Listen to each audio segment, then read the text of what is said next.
गांधी, आप सब देख रहे हैं सारा अधिकार। SRA.government.in की वेबसाइट के अनुसार स्लम रिहैबिलिटेशन अथॉरिटी के कई नियम और कायदे हैं जो काफ़ी सख्त है, क्योंकि सवाल है गरीब लोगों के विकास का, उन्हें झोपड़ियों से निकाल के एक अच्छे बिल्डिंग में घर देने का। महाराष्ट्र में स्लम पुनर्विकास प्राधिकरण SRA के नियम मुख्य रूप से महाराष्ट्र स्लम क्षेत्र सुधार निकासी और पुनर्विकास अधिनियम 1971 पर आधारित है, जिनका उद्देश्य झुग्गी बस्ती वासियों को स्थायी घर प्रदान करना है। नियमों में झुग्गी वासियों की पात्रता का सत्यापन, डेवलपर्स के लिए झुग्गी बस्ती के 50% निवासियों की सहमति और पुनर्वास योजना को लागू करने के लिए एक एकल खिड़की मंजूरी प्रणाली शामिल है। SRA फ्लैट आवंटित होने के बाद उन्हें 5 साल की लॉक इन अवधि के बाद ही बेचा जा सकता है, जिसके बाद राज्य सरकार को बिक्री मूल्य का एक हिस्सा मिलता है। SRA का गठन। महाराष्ट्र सरकार ने झुग्गी पुनर्विकास प्राधिकरण SRA का गठन किया है, जिसका नेतृत्व मुख्यमंत्री करते हैं, यानी चीफ मिनिस्टर ऑफ महाराष्ट्र करते हैं, और इसमें राज्य के मंत्री, सचिव और विशेषज्ञ सदस्य शामिल होते हैं। सेकंड पॉइंट है पात्रता। 2011 से पहले की झुग्गियों के निवासी इस पुनर्वास योजना के लिए पात्र है। तीसरा पॉइंट आता है डेवलपर्स के लिए। एक डेवलपर को पुनर्वास प्रक्रिया शुरू करने से पहले कम से कम 50% झुग्गी वासियों की सहमति प्राप्त करनी होती है।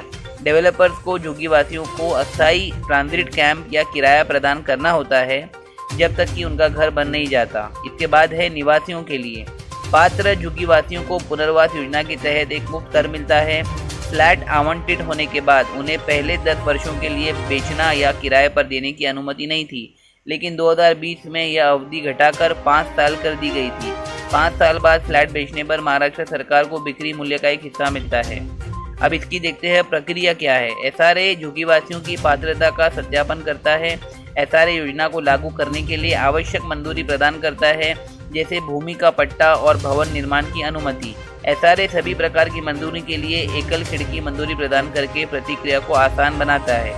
कहने का मतलब ये है कि स्लम रिहैबिलिटेशन अथॉरिटी जो मुंबई और महाराष्ट्र के जो स्लम लोग हैं, जो झोपड़ियों में रहते हैं, झोपड़पट्टियों में रहते हैं, ये सारे कानून को, लीगल पॉइंट्स को जो है वो इम्प्लीमेंट करना पड़ता है, उनकी मंजूरी लेने पड़ती है, उन्हें कॉन्फिडेंस में लेना पड़ता है, तब जाकर एक बिल्डर जो है अपना प्रोजेक्ट खड़ा करता है, और उसके बाद जो है उन्हीं गरीब लोगों को जो है उसमें 1 BHK का कम से कम जो फ्लैट है या 1 रूम किचन का जो फ्लैट्स है वो दिए जाते हैं। ये सारा लीगल फ्रेमवर्क ऐसे होता है। अखिल मांजरेनगर नागरिक कृति समिति के राजेंद्र साल्वे कई झोपड़वासियों समेत आज़ाद मैदान में धरना दे रहे हैं। डॉक्टर बाबा साहेब अम्बेडकर वसाहत खराड़ी पुणे मार्ग सर्गिया झोपड़पट्टी में रहने वाले झोपड़वासियों के घर में आग लगा दी गई। 500 रुपये के नोट्स देकर, जले हुए नोट्स देकर आज़ाद मैदान में अपने इंसाफ के लिए गुहार लगाई जा रही है। गरीब लोगों का बहुत ज़्यादा नुकसान हुआ है। 149 दिनों से अधिक हो गया, लेकिन इंसाफ नहीं मिला। राजेंद्र साल्वे इस वीडियो में 1500 करोड़ का स्कैम कैसे हुआ है इसके बारे में सब बता रहे हैं, और महाराष्ट्र शासन से उन गरीबों के साथ मुंबई के आज़ाद मैदान में अपनी आवाज़ को बुलंद कर रहे हैं कि जिस तरीके से अवैध तरीके से इनकी झोपड़ियों को कब्जा किया जा रहा है, उस पर जो है सख्त इंक्वायरी बिठाई जाए और गरीबों को इंसाफ दिया जाए। अब देखना ये है कि महाराष्ट्र गवर्नमेंट की तरफ से इन्हें किस तरीके का जवाब दिया जाता है। देश और दुनिया की तमाम खबरों के लिए देखते रहिए सहारा अधिकार। हेलो दर्शकों, मैं दिशान गांधी, आप सब देख रहे हैं सारा अधिकार। इस समय हम मुंबई के आज़ाद मैदान में हैं और हमारे साथ अखिल मांजरेनगर नागरिक कृति समिति, जो कि हवेली जिला पुणे से है, इसके अध्यक्ष जो है राजेंद्र साल्वे।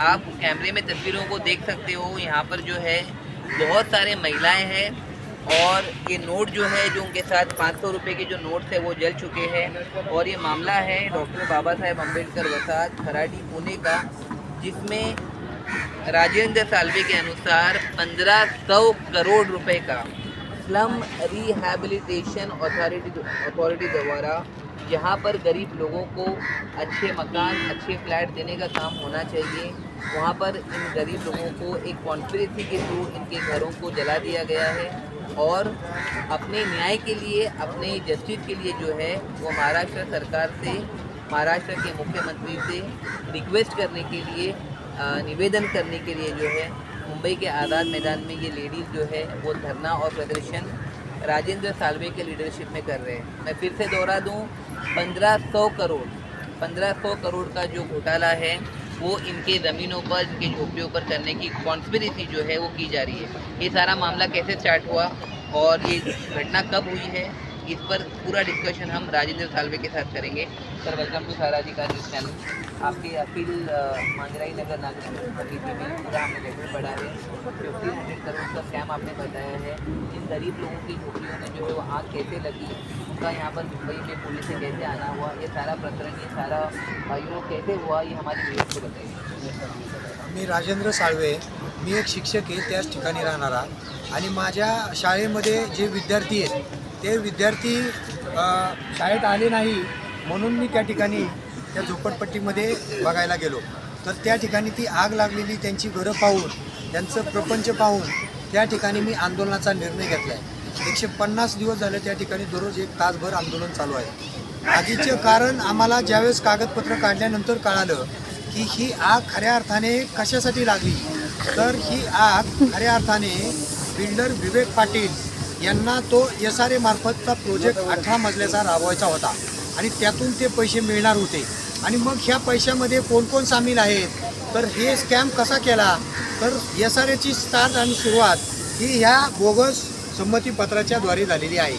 ह्या बोगस संमतीपत्र कोणी घेतलं, तर विवेक पाटील बिल्डरसुद्धा त्या झोपडपट्टीमध्ये आलेला नाही.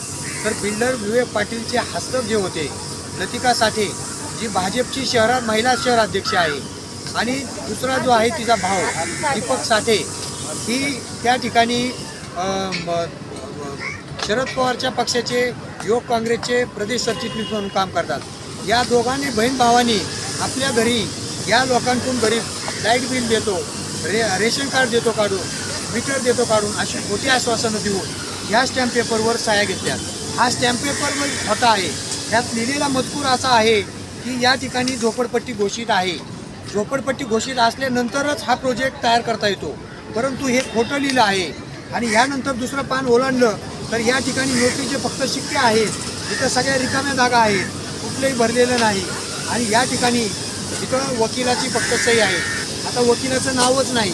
साक्षीदारांनी एकाने 2 सह्या केल्यात, 2 साक्षीदार आहे, त्याचं नाव नाही. आणि सर्वात महत्त्वाचं म्हणजे या ठिकाणी कुठलाही नोटरी म्हणल्यानंतर तिथं सही शिक्का असतो, स्टॅम्प असतो. अशा पद्धतीचा कुठलाही स्टॅम्प नाही, तिकीट नाही, काही नाही. असा हा बोगस संमतीपत्राचा नमुना याच्या आधारे या SRAच्या अधिकाऱ्यांनी हे दाखल करून घेतलं त्या बिल्डरकडून, आणि त्या बिल्डरने 18 मजल्याची इमारत उभारली. 18 मजली का झाले, तर 18 मजली होण्यासाठी तिथं स्थानिक पुढारी नगरसेवक यांनी ह्या झोपडपट्टी असताना 18 मीटर आणि 15 मीटरचा रस्ता आरक्षित केला, कागदावर केला. अशा पद्धतीने सगळ्या बाजूनी जिल्हाधिकारी असेल, माडा असेल, या लोकांनी सगळ्यांनी ह्या SRAला सपोर्ट केला, पाठिंबा दिला, आणि त्यामुळे हा स्कॅम राबला गेला. परंतु लोक तरीसुद्धा उठत नाहीत, आणि म्हणून या लोकांना हटवायचं कसं, म्हणून या ठिकाणी त्या झोपडपट्टीला आग लावण्यात आली. आणि ह्या आग लावण्यामध्ये जर मुख्यमंत्री महोदय यांनी खऱ्या अर्थाने चौकशी केली, या स्टॅम्पची जर चौकशी केली, हे बोगसच आहे, तर तो विवेक पाटील बिल्डर, त्या बिल्डरला सपोर्ट करणारे साठे कंपनी, त्याला सपोर्ट करणारे नगरसेवक, आमदार, अधिकारी, हे सगळे येरवाडा जेलमध्ये जातील. आणि म्हणून 1,000 करोड रुपयाचा जर नफा मिळत असेल आणि ह्याच्यासाठी जर सगळ्यांचा आटापिटा असेल, तर ह्या लोकांना न्याय कसा मिळणार.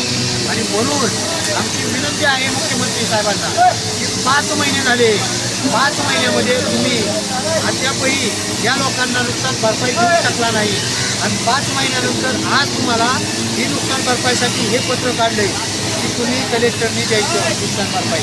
मग कलेक्टरनी 5 महिने मुख्यमंत्री कार्यालयात दिले, मुख्यमंत्री आम्हाला फेऱ्या मारायला होतात, मग मुख्यमंत्री कार्यालय सुद्धा या 1,500 कोटीमध्ये सहभागी आहे. सर, आपको जो भी पता चला कि ये सब बोगस डॉक्यूमेंट में आप लोग की साइन हुई, तो आप लोग स्थानिक चौकी में जाके सीनियर से कोई मुलाकात किए थे क्या, और आपने उन लोगों के अगेंस्ट कंप्लेन किए हो क्या, जिन लोगों ने ये साइन करवा के लिए उन लोगों के अगेंस्ट? हे खोटं आहे सगळं, यांच्याकडून फसवून घेतलं जात आहे. म्हणून ह्या सगळ्या वस्तीतल्या लोकांनी 3/8/2023 रोजी 16/9/2023 रोजी 2 वेळा तक्रार दिल्या की हे खोटं, हे रद्द करा. परंतु पोलीस सुद्धा त्याच्यात मिसळलेले आहे. त्यानंतर SRAने हे प्रमाणपत्र कधीही लोकांना दिलं नाही. माहिती अधिकाराचा अर्ज दिला तरी दिला नाही. माझा स्वतःचा माहिती अधिकार अर्ज आहे. आणि मग जेव्हा आम्ही मोर्चा काढला आणि नवीन साहेब आले त्या SRAवर, तेव्हा त्यांनी हे आम्हाला बाहेर काढलं. ते आम्हाला सगळ्या लोकांपैकी फक्त 80 लोकांना दिलं. आणि ह्याच्यामध्ये आम्ही हे सगळं बघितलं तर हे सगळं बोगस आहे.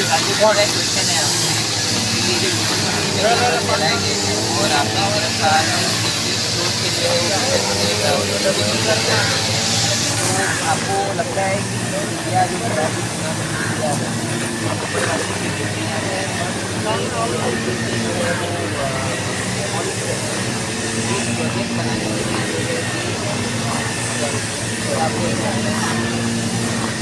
म्हणून तर सांगतोय की ह्या प्रोजेक्टसाठी जी आग लावण्यात आली आणि हा प्रोजेक्ट बोगस आहे. मुख्यमंत्र्यांना हे सांगणं आहे, या आंदोलनाची दखल मुख्यमंत्र्याचे PA पळसकर साहेबांनी घेतलेली आहे. त्यांनी आंदोलन बघितलंय. मी त्यांना सांगितलंय की महाराष्ट्र राज्यामध्ये तुम्ही जो झोपडपट्टी पुनर्वसन कायदा या गरिबांसाठी काढला आहे, जर लोकांची संमती नसेल तर तो कायदा आणि तो बिल्डरला प्रोजेक्ट राबवता येत नाही. सर मेरा आपसे आखिरी सवाल है कि आप लोग याचिका दायर किए हो क्या बिल्डर के अगेंस्ट या पुलिस के अगेंस्ट? आपने याचिका दायर की है क्या इस मामले को लेके? मी तुम्हाला ह्या अगोदर हे सांगतोय की पोलिसांमध्ये ह्या लोकांनी तक्रार दिली बिल्डरच्या विरोधात की बाबा ह्यांच्यावर ॲट्रॉसिटी करा, गुन्हा दाखल करा, यांनी फसवलंय, आमची ह्यांना संमती नाही. 100% विरोध असताना SRA महाराष्ट्रात कुठंच राबवू शकत नाही. तरीसुद्धा या लोकांना तो SRA राबवला जातोय. त्या ठिकाणी SRAच्या ऑफिसमध्ये अपील दाखल करून घेतलं जात नाही आणि ते अपील रद्द केलं जात नाही SRA.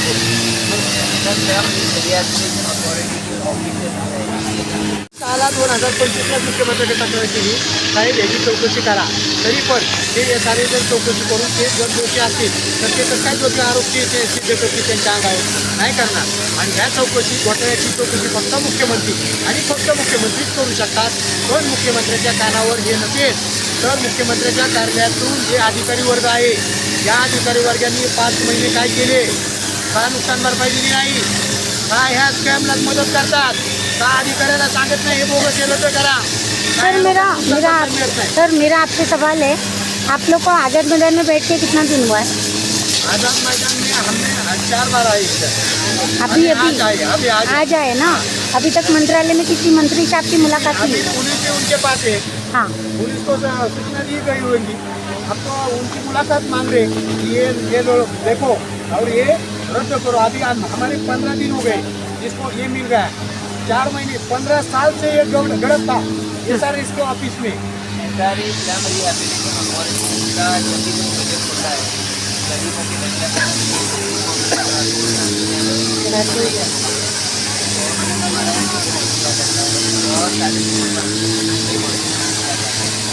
तो आपको ऐसा लगता है कि झोपड़वासी को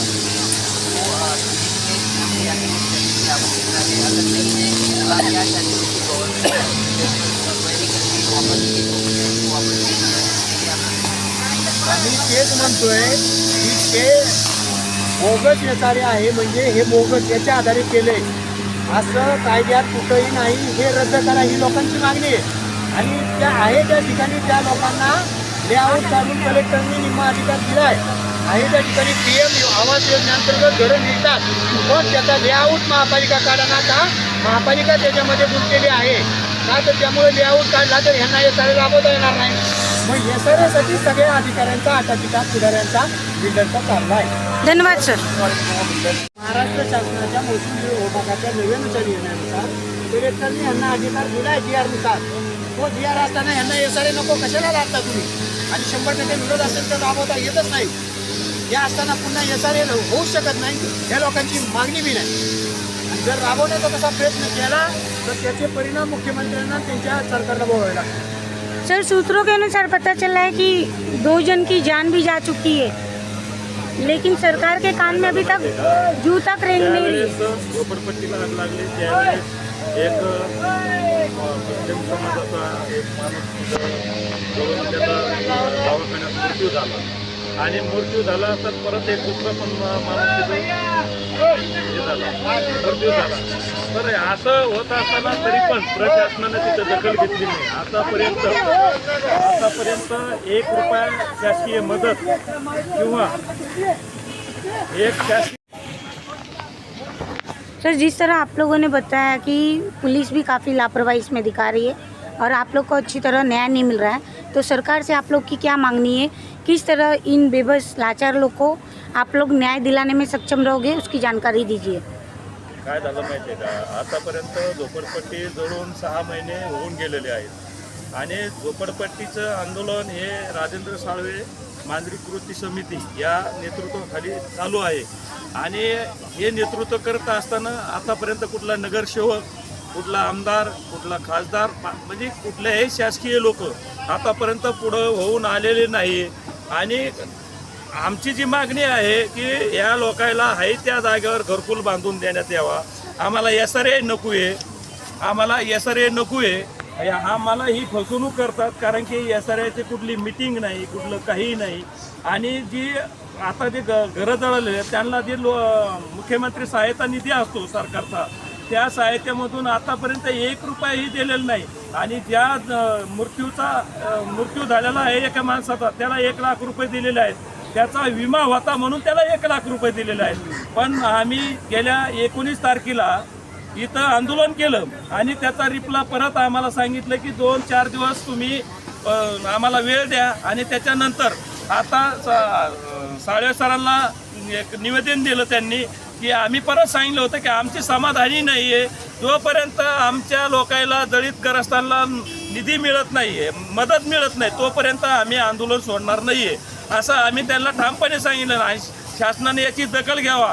मी तुमच्या शहरात चॅनलच्या वतीने सांगतोय, नाहीतर याच्या पलीकडे आम्ही मुख्यमंत्री, तिन्ही उपमुख्यमंत्री अजितदादा पवार असतील, एकनाथराव शिंदे साहेब असतील व मुख्यमंत्री देवेंद्र फडणवीस साहेब असतील, याची डॉक्टर बाबासाहेब आंबेडकर पुणे येथून आम्ही आलेलो आहेत, याची लवकरात लवकर दखल घ्या. नसता आम्ही मुख्यमंत्र्याच्या वर्षा बंगल्यावर हे सर्व काही आंदोलन घेऊन जाण्याची आमची तयारी आहे. लवकरात लवकर याची दखल घ्यावा. कारण की आमची तळतळ, आमची कळकळा, जी झोपडपट्ट्या जळालेल्या आहेत आमच्या, तुम्ही बघताय सगळे काही आमच्या 80,000 रुपये आमच्या ताईने आणलेले आहेत. आणि ते 80,000 रुपये दवाखान्यासाठी आणलेले आहेत. आणि तो बिमारी सांगितली होती म्हणून त्या 80,000वर इलाज करणार होते. पण अनेक लोकांचे आमचे असे पैसे जळालेले आहेत, सोनं जळालेलं आहेत. आणि एप्रिल महिना असताना लग्नाचा खूप म्हणजे महिना होता तो, आणि लग्नातमध्ये बऱ्याचशा काही लोकांच्या बस्ते जळालेल्या आहेत त्याच्यात. तर प्रशासनानं याची दखल घ्यावा. आणि आम्ही जे साळवे सरांना जे सांगितलंय आम्हाला SRA नको आहे, आम्ही अपील केलेलं आहे. तर त्या अपील आमचं पूर्णपणे मुख्यमंत्र्यांनी आमचं मान्य ऐकून घ्यावा. मी सर्व जनतेच्या वतीने सांगतोय आणि थांबतोय. जय भारत, जय लोधी. डॉक्टर बाबासाहेब आंबेडकरांचा, महात्मा ज्योतिराव फुलेचा, छत्रपती शिवाजी महाराजांचा, क्रांतीवीर लवजी साळवेचा, शैरांना भाऊ साठेंचा. अरे घर आमच्या हक्काचं, अरे घर आमच्या हक्काचं. अरे SRA रद्द, SRA रद्द. अरे कोण म्हणता देत नाही, अरे कोण म्हणता देत नाही. बाबासाहेब आंबेडकरांचा, महात्मा ज्योतिराव फुलेंचा, छत्रपती शिवाजी महाराजांचा, शैरांना भाऊ साठेंचा, क्रांतीवीर लवजी साळवेचा, सावित्रीबाई फुलेचा. साळवे साहब तुम आगे बढ़ो, अरे साळवे साहब तुम आगे बढ़ो. अरे कोण म्हणता देत नाही, अरे कोण म्हणता देत नाही. घर आमच्या हक्काचं, अरे घर आमच्या हक्काचं. कि जो ये स्लम डेवलपर्स हैं, इनके झोपड़ियों पे जो नुकसान हुआ है वो 4 to 5 मंथ से ज़्यादा हो गए हैं. और इन्होंने महाराष्ट्र शासन को लेटर दिया है. प्लस ये जो 100 रुपीज़ का इंडियन नॉन जुडिशियल जो स्टैम्प है वो बोगस तरीके से यानी फ्रॉड करके ये सोचते हुए कि गरीब लोग हैं, अनपढ़ लोग हैं, हम अपनी मनमानी करके अपने टावर्स को खड़ा कर देंगे, गरीब आसानी से साइडलाइन हो जाएंगे। ये सब प्लानिंग को करते हुए जो है ये बोगस पत्र जो है वो बनाए गए हैं ताकि उनका काम जो है वो आसानी से हो सके और इसमें कुछ करप्ट ऑफिशियल भी जो है वो इन्वॉल्व है। आपको हम बता दें कि अखिल मांजरिया नगर नागरिक कृति समिति के राजेंद्र साल्वे जो है इसी फाइट को लेकर मुंबई के आज़ाद मैदान में आए हैं और महाराष्ट्र सरकार के मुख्यमंत्री देवेंद्र फडणवीस जी से रिक्वेस्ट की है कि जो भी ऑफिशियल और मैन पावर और होलीगन्स जो है इसमें इन्वॉल्व है उनको साइडलाइन करते हुए एक स्ट्रिक्ट इन्वेस्टिगेशन हो और जो घरों का नुकसान हुआ है, जो पैसों का नुकसान हुआ है, जो आप स्क्रीन में देख सकते हो, उसकी भरपाई 100% जो है शासन के द्वारा की जाए। इन गरीबों पर जो अन्याय हो रहा है इसके बारे में आप क्या सोचते हैं ज़रूर कमेंट सेक्शन में बताइए। देश और दुनिया की तमाम खबरों के लिए देखते रहिए सहारा अधिकार।